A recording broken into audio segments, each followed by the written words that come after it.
No. Yo tengo toda la carta.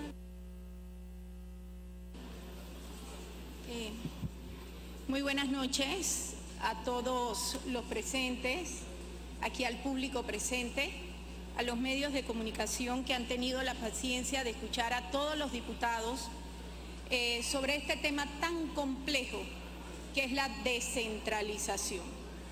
Y hago la salvedad que este tema de la descentralización, yo nunca me opuse y la bancada de mi partido tampoco se opuso a lo que es la autonomía y el traslado de competencia de las atribuciones que se le iba a dar para el manejo de los fondos públicos que a los alcaldes, municipios y representantes. Aquí he escuchado muchas versiones donde dice que se quiso satanizar este proyecto. No, señores, aquí nunca se ha querido satanizar este proyecto. Yo creo que desde el principio nosotros señalamos que si este tema de la descentralización, donde se tomaron 5 semanas de acuerdo a la exposición de motivos, tenía que ser en 5 semanas, estamos hablando de 4 semanas, 4 semanas, un mes y una semana, nosotros teníamos primero que ver el tema de los reavalúos y de los impuestos de bienes inmuebles, porque los impuestos de bienes inmuebles, de acuerdo a la exposición de motivos de la descentralización, era el único mecanismo de financiación. Es decir, que nosotros en este momento de la fórmula intermunicipal y la fórmula solidaria de cómo se van a distribuir estos fondos, basándose en la recolección que exista sobre estos bienes y que posteriormente se le den a los alcaldes, municipios y representantes de corregimiento. Es interesante que ahora se nos diga que aquí se llegó a un gran consenso. Si no hubiera habido una presión social, una presión mediática y una presión de varios compañeros de la bancada del partido, aquí no se hubieran eliminado desde el principio el artículo 112 y 113 de la ley de la descentralización, que estaba creando una gran polémica, porque en el artículo 112 inicialmente se establecía que el cobro de los bienes inmuebles se le iba a transferir a los municipios, es decir, que los iban a convertir en recolectores de impuestos. Posteriormente, el artículo 113 establecían que se iban a dar tasas y revalorizaciones sobre los ejidos, terrenos e inmuebles. Lógico, se llegó a la tranquilidad porque aquí hubo compañeros de la bancada, incluyendo mi persona, para que se hicieran las modificaciones pertinentes que se tenían que hacer. Es más, los 3 últimos artículos que le han dado tranquilidad a la población fueron agarrados, pero se lo copiaron mal del proyecto 43 que hoy se niegan a discutir y que ayer, lastimosamente, varios que tengo entendido de la bancada del CID llamaron sorpresivamente para una reunión que ni ellos sabían, que después posteriormente se enteraron, y lógico, tuvimos 12 votos en contra. Y como a mí me gusta hablar con documentación en mano, yo busqué las actas del 10 de marzo del 2010 de la Comisión de Hacienda Pública, Planificación y Política Económica, en los cuales estuvo dirigida al honorable presidente de la Asamblea Nacional, José Luis Popi Varela. Aquí se establece que se presentó por parte del exministro Alberto Vallarino el proyecto de ley número 119 que reforma el Código Fiscal, adopta otras medidas fiscales y crea el Tribunal Administrativo Tributario. Están eliminando reavalúos que se dieron con edictos emplazatorios, pero no establecen que la ley 8 del 2010 ni siquiera se ha tomado en cuenta, donde todavía quedan vigentes varios artículos donde se establece que sí existe jurisdicciones coactivas para el remate de bienes inmuebles cuando el impuesto de estos bienes no se puedan pagar. Qué interesante cuando yo comencé a leer todo todo el artículo, el proyecto de ley número 119 que fue pasado en primer debate en la Comisión de Economía. Y lo que más me sorprendió, que en esto, aquí se hablaba del impuesto de transferencia de bienes inmuebles y servicios, que se aumentó de un 5 al 7% con el señor José Luis Popi Varela cuando era presidente de la Asamblea Nacional. Aquí incluso se habla de que se iban a gravar consumo de bienes santuarios sobre los cuales el contribuyente tenía la capacidad, imagínense ustedes, sobre dinero que fueron ahorrados. Y el impuesto sobre la renta, aquí fue en relación al que se... aquí está, eliminación del cálculo alternativo del impuesto sobre la renta, CAIR, para todas las personas naturales y el 95% de las personas jurídicas que tributan en nuestro sistema tributario fue rebajado del 30 al 25% sin renta sustitutiva. Qué interesante cuando uno comienza a leer la ley y todas las cosas que uno firma en ese momento. Aquí se establecen las modificaciones que se hicieron a lo que es el proyecto del Código Fiscal y que hablan entonces de los reavalúos que se iban a hacer en las residencias, comercios e industrias. Qué interesante. Aquí fue firmado por el presidente de la Comisión de Hacienda Pública, Planificación y Política Económica, José Blandón, presidente, Edwin Zúñiga, secretario, Jorge Alberto Rosas, vicepresidente, Freddy Torres como comisionado salvó el voto, Marilyn Vallarino, aquí también veo un salvamento de voto, Rubén de León, comisionado, salvó el voto, y Raúl Pineda, comisionado, salvó el voto.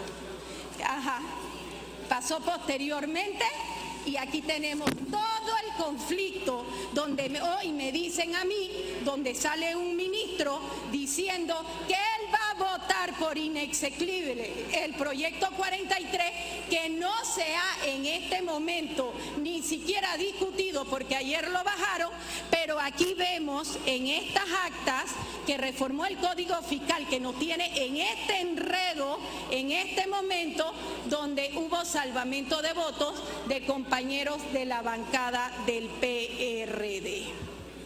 Interesante. Hoy nos dicen a nosotros que no puede haber, no se puede establecer una discusión si no hay un ingreso que haya modificado o se ponga una renta sustitutiva sobre otro bien que nosotros querramos sacar. Pero aquí estamos hablando del CAIR, del 30 al 25%, y nadie puso renta sustitutiva. Y si mal no recuerdo, en esta asamblea también, nosotros equiparamos el impuesto de la cerveza con el licor, lo pusimos igual, donde el de la cerveza lo aumentamos, el del licor lo bajamos, pero tampoco hubo renta sustitutiva al bajar el impuesto del licor. Es interesante, señores, porque aquí en Panamá, ¿cómo se exoneran y se dan concesiones? Porque vemos que las acciones preferidas acumulativas de personas jurídicas no están totalmente exoneradas. Ustedes saben que actualmente los extranjeros mandan 878 millones de dólares de remesas del extranjero y no pagan impuestos. Tenemos que también las sedes de empresas multinacionales aquí en Panamá que se registran y ponen actividades aquí y que posteriormente vienen y hacen una declaración afuera donde se van 1.000 millones de dólares, pero que sabemos que pertenecen a grandes empresarios, no pagan impuestos. Ustedes sabían que los contenedores de Puerto de Manzanillo, Cristóbal y las cargas que se descargan en diferentes puertos de entrada del país en Colón, que son más de 2 millones de contenedores, no pagan impuestos. y todos los barcos que llegan a las áreas de anclaje de Panamá y que pasan por el canal, que son más de 14.000, tampoco pagan impuestos. Y los combustibles de las aerolíneas y yates privados tampoco pagan impuestos. ¿Y qué les parece Panamá Pacífico, donde hay tantas exoneraciones? Y porque hay que ayudarlos mientras a la zona libre se está quebrando y tenemos más de 2.000 y 3.000 empleos que se están perdiendo. Que la zona libre lo quieren hacer pagar impuestos y tenemos ahorita mismo subsidios donde Colombia y Venezuela no les quieren, los subsidian allá, pero no quieren en este momento pagarnos deudas de más de 4.000 millones de dólares y Desarrollo de Panamá Pacífico paga 0 impuestos. ¡Qué interesante! Que las hidroeléctricas que utilizan el agua para producir la energía, donde en 1 megawatt se ganan $1 millón, pero le pagan el impuesto al Estado, donde hay 62 concesiones hidroeléctricas donde el agua es gratis, paga 0.000083 centésimas, menos de 1 centavo, y ese es el impuesto que le pagan al Estado panameño. Ajá. Si hay dinero para la descentralización, solamente con los ejemplos que yo les estoy presentando a ustedes. Y saben una cosa, señores representantes, el gobierno es miserable cuando les quieren dar $500,000 a ustedes y 110.000 para Pronavel. Mientras aquí dicen, y escuché, no, yo quiero, porque soy de un partido diferente, pero todos los representantes y los alcaldes son PRD y son los que se van a ver beneficiados. ¡Mentira! ¡Mentirosos! Y les voy a decir, porque aquí a mí me gusta hablar con números. Y vamos a hablar con números porque esto se va a poner cada vez más interesante. Son, de acuerdo al censo de la Contraloría, 77 municipios, 57 subsidiados y 20 no subsidiados.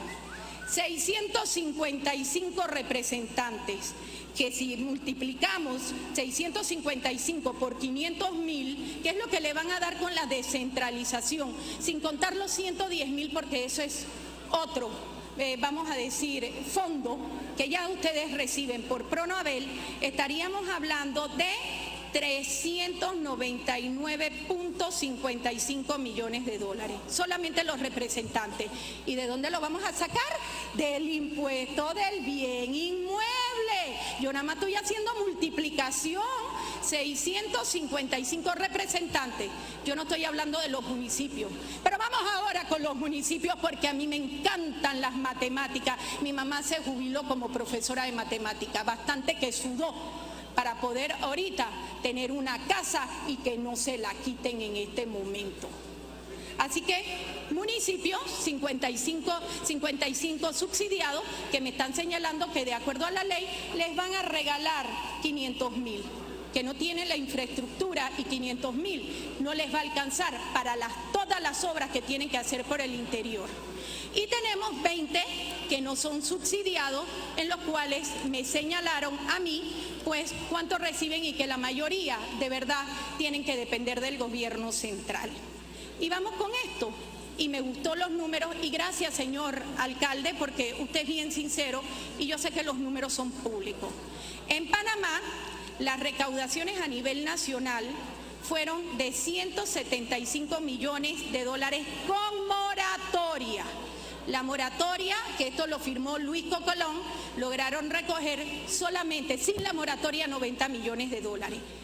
Con la moratoria que hicieron para el pago de los impuestos, recogieron 175 millones. La expectativa, de acuerdo a Iván Zarac, son 140 millones de dólares.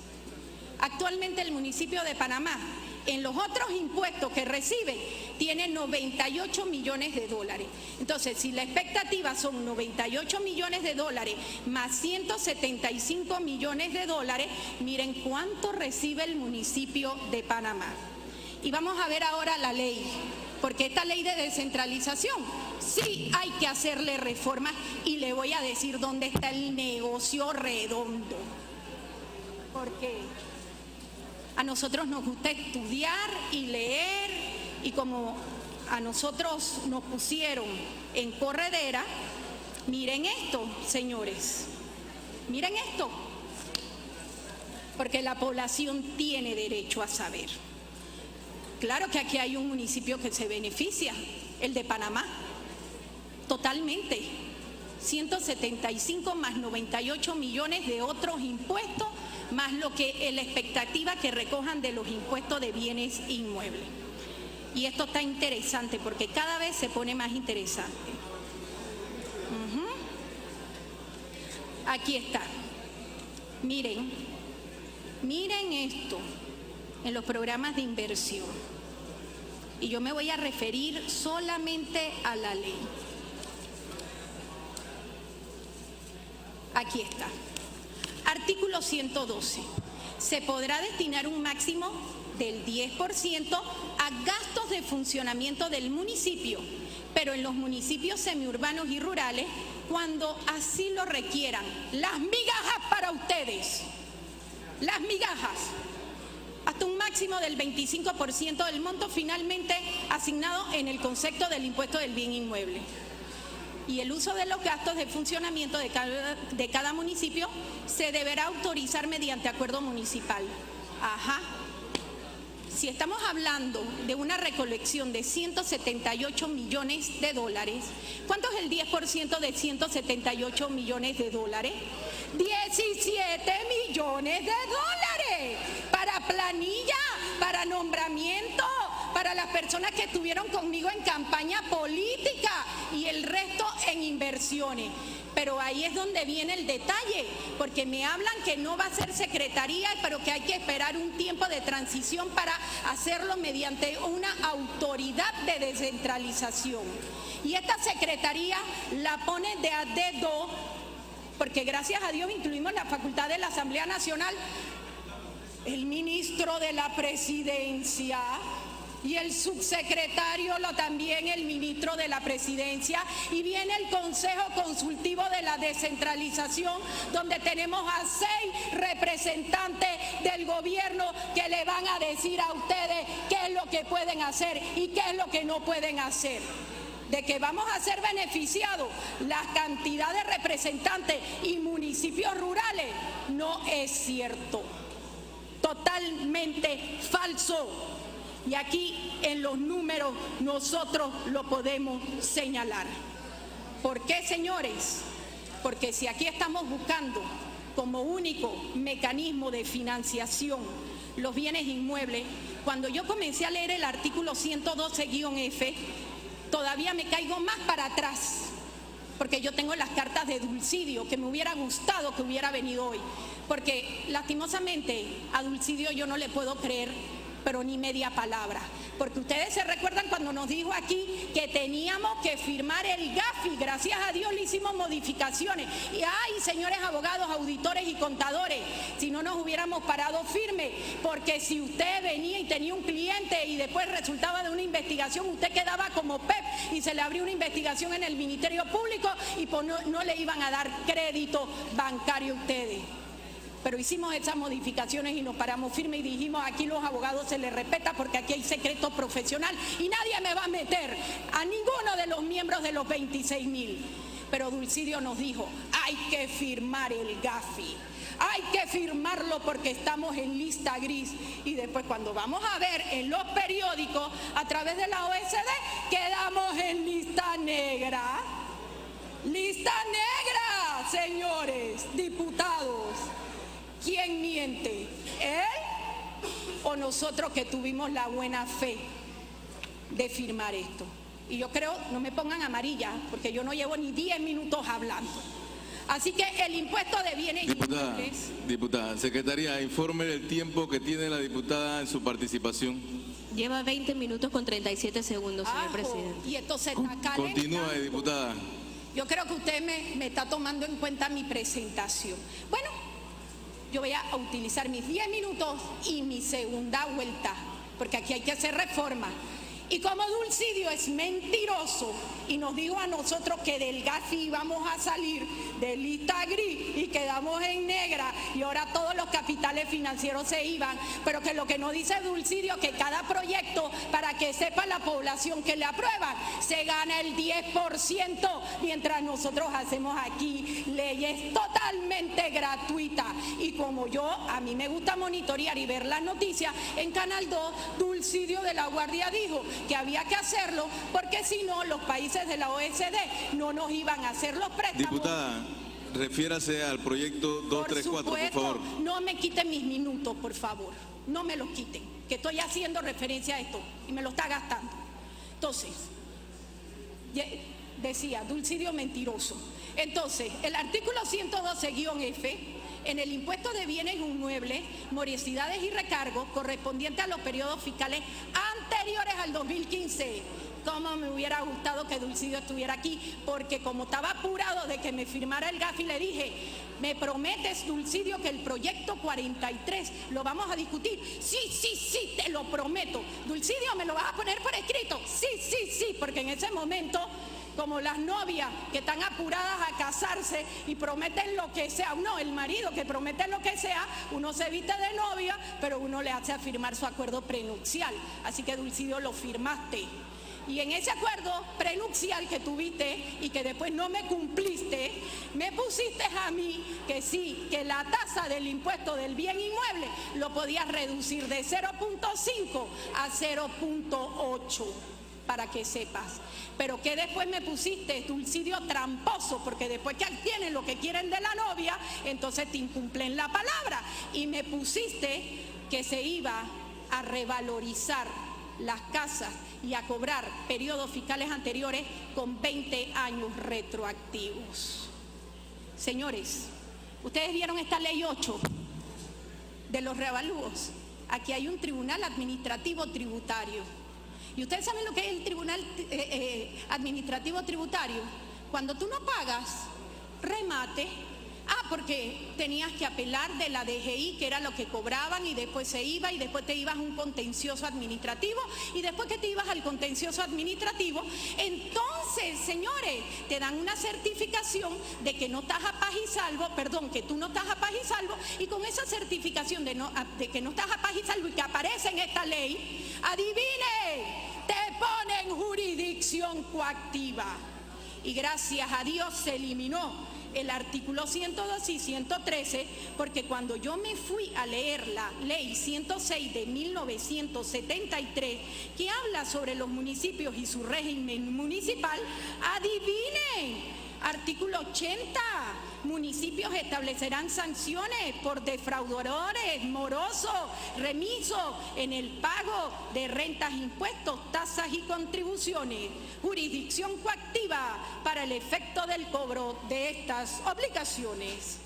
Artículo 83, y esto se puede hacer ahora, porque ellos son los municipios que piden la certificación de paz y salvo. Si no estás a paz y salvo, estás en morosidad. Y si no estás en morosidad, te aplican estos tribunales. ¿Cuál usted quieren? ¿Cuál prefieren? El Tribunal Administrativo Tributario, que lo tiene la Ley 8, porque la Ley 8 del 2010 había que eliminarla. Pero no tenían que eliminarlo parcialmente de edictos y resoluciones que se habían hecho con anterioridad. Y quiero decirle que las reformas que pusimos en los edictos hicieron una copia, pero una copia mal hecha, porque le faltaron todavía algunas comunidades y unos distritos que hicieron los reavalúos y ustedes no lo incluyeron, para que sepan, porque encima se lo copiaron mal. Entonces, el artículo 83 habla que una vez vencido el pago, para el pago del valor se hará un recargo del 20% cuando usted no pague. Y un 1% cobrables por jurisdicción coactiva. Digan ustedes, ¿qué quieren? ¿Tributario administrativo? Porque esto no lo define la ley en este momento, porque ahí sí va a ser el cobro del impuesto del mes. o ustedes quieren por certificación de paz y salvo, que lo van a hacer entonces a través de la Ley 106 de 1973. Como decía el presidente de nuestro Partido Revolucionario Democrático, gústele a quien no le guste, una ley mal hecha que comienza mal, termina mal. Y ahí tenemos, señores, la Ley 8 de revalorización, donde yo le estoy sacando a ustedes, miren ustedes, secretario general de las actas que ustedes aprobaron en el periodo anterior con el presidente José Luis Popi Varela, dice que hubieron 40 votos a favor, 15 votos en contra y se convirtió en ley de la República. Y solamente hemos eliminado 3 artículos. Una preguntita, y vamos ahora a las matemáticas, porque a mí me encantan las matemáticas. Si el municipio de Panamá, solamente el municipio, yo no he mencionado a los otros municipios, yo no los he mencionado, los que no están siendo subsidiados. San Miguelito, que tiene como expectativa ahorita, recoge 14 millones de dólares sin el impuesto del bien inmueble, la expectativa es 20 millones. Chorrera, Capira, Raiján, Aguadulce, David, Santiago, Las Tablas, Colón, Changuinola, San Carlos, Chame, Boquete, Los Santos, Chitré y Penonomé. No son subsidiados. Y solamente los representantes están llegando a casi 400 millones de dólares, porque Juan Carlos Varela aquí dijo que de 150 iba a subir a 400 millones de dólares las recaudaciones del impuesto del bien inmueble. Mi pregunta es la siguiente: si esos 150 millones, que solamente se lograron recoger 90 millones y el resto de los 175 fue por las morosidades, ¿cómo ustedes creen que se van a recoger todos estos? Aumentando la tributación, porque aquí no hay reglamentaciones, aquí no hay procedimientos, aquí no hay metodología. Aquí estamos hablando de certificaciones de paz y salvo que va a emitir el municipio de Panamá, y que si no estamos a paz y salvo podemos irnos, ya les dije cuál de las 2 leyes prefieren. La ley 106 del 73, donde habla de recargos de 20%, 1% por mes de morosidad hasta estar paz y salvo, o nos vamos con la ley del tribunal administrativo, tribunal administrativo tributario, que habla de recursos contenciosos y posteriormente jurisdicción coactiva. ¿Saben por qué no se había aplicado antes? Porque la ley de descentralización estaba suspendida. Que dicen que Martín Torrijos sí lo puso 2 días antes. ¿Cuál es el pecado? Si es tan malo como ustedes dicen, pues entonces ¿cuál es el apuro de ustedes de aprobarla? Y con 69 artículos más. Mi siguiente pregunta sería en este momento, porque el cobro de las morosidades existen, y estamos hablando también de que si no existen certificaciones de paz y salvo, tenemos un título ejecutivo que nosotros vamos a utilizar para demandar a una persona cuando no pueda pagar este impuesto de bien inmueble. Y yo me recuerdo un periodista muy famoso que tuvo que por 3 millones de dólares que decían que había evadido impuestos en Coronado, tuvo que irse hasta el contencioso administrativo, que las había perdido todas. Pero bueno, ahora gracias a Dios la Corte Suprema de Justicia le hizo justicia y no tuvo que pagar ningún impuesto de bien inmueble sobre las casas que él había construido. Si él, que es millonario y sentía que en ese momento se le había hecho una gran injusticia por cobros de bienes inmuebles que no debía pagar, y que se le estaba diciendo que había cometido el delito de defraudación fiscal, y si yo mal recuerdo, aquí en la Asamblea nosotros estuvimos hablando de defraudación aduanera y defraudación fiscal, y querían convertirlo en un ilícito penal o en un hecho delictivo, cuando en nuestra Constitución Nacional establece que por deudas civiles no debe haber penas penales, porque nadie puede ir a la cárcel si no puede pagar un impuesto, una tasa o un gravamen, pero que nosotros estamos poniendo multas también de $500,000 para arriba.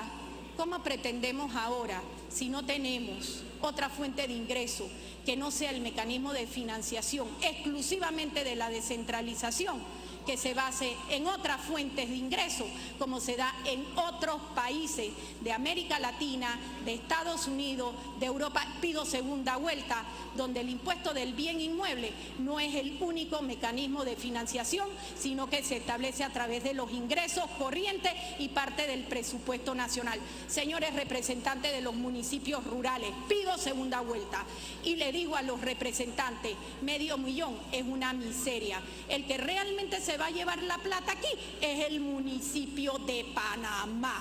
Digan lo que digan, 98 millones de dólares de otros impuestos. Y ahora encima, con los impuestos de bienes inmuebles y que tienen que ser recogidos con recargos, tasas y morosidades de periodos fiscales anteriores, con 20 años retroactivos, porque eso lo puede hacer el MES mediante una resolución. Señores, las reglas tienen que estar claras. Las reglas tienen que estar en blanco y negro, porque si a mí me incumplieron mi acuerdo prenupcial, señor Dulcidio, porque quería que le firmaran el GAFI. Tiene 30 segundos para finalizar, diputada. Ah, sí, está bien, voy para la segunda vuelta, nuevamente lo digo. Entonces, señores, discutamos las tasas, discutamos los bienes, busquemos ingresos corrientes, como está señalando el honorable Benicio Robinson. Y saben una cosa, gracias a mi bancada, que ayer los 12 diputados que nos levantamos y dijimos, primero, las reglas claras con el impuesto de bien inmueble, porque ya les dije 3 leyes en este momento que ustedes mismos firmaron en la administración anterior. Ya voy terminando, ya estoy terminando, porque esto se va a calentar para el segundo debate. Entonces, señores, primero esto y después, con mucho gusto, como ahora estamos haciendo, la descentralización, pero con equidad, con justicia y sobre todo ha que terminado se salven su participación, las casas diputada. de todo. Continúa en el